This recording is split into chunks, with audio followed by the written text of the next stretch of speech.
অনেক মদখোর আমার সাথে বসে একসাথে ডিনার করে, হাফ প্যান্ট পরা, গলায় স্বর্ণের চেইন, হাতে স্বর্ণের ব্রেসলেট, আইসা আমার সাথে ডিনার করছে। আছে এরকম গাঁজাখোর, আসো বসো, বসলেই তো আমি ওর ডিএনএ, চিন্তার ডিএনএ চেঞ্জ করে দেওয়ার সুযোগ পাবো। চিল্লায় বলো ঠিক কি না?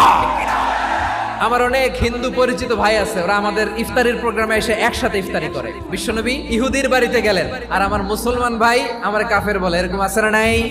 মুসলিমরা দেখতে পারে না, সহ্য করতে পারে। বিষ্ণু ইসা ইসলামের খাদেম ছিল ইহুদি, এতদিন খেদমত করলো, একদিনও বিশ্বনবী ওর কালিমার দাওয়াত দেয় নাই। কারণ কি? বিশ্বনবী একটা ভালো সময়ের অপেক্ষা করতেছিলেন। দায়ী সুযোগ খুঁজে কখন দাওয়াত দিলে ব্যাটে বলে হবে, ঝোপ বুঝে কোপ মারে। বিষ্ণু ইসা ইসলাম ভালো সময়ের অপেক্ষা করতেছিলেন। দেখি আস্তে আস্তে এমন সময় আসছে, ছেলে এবার মুমূর্ষ। যখনই টাইমিং পেয়েছেন দাওয়াত দিলেন, পড়ো লা ইলাহা ইল্লাল্লাহ। প্রতিবেশী ইহুদি হোক হিন্দু হোক, যাবেন, সুসম্পর্ক রাখবেন, উপহার দিবেন, বিপদে পাশে দাঁড়াবেন। অসুস্থ হইলে একটু আপেল নিয়ে যান, আঙ্গুর নিয়ে যান। ইসলামের বিউটি দেখে, সৌন্দর্য দেখে অবাক হবে। নসিব ভালো হলে কোনোদিন কালিমা পড়ে মুসলমান হয়ে যাবে।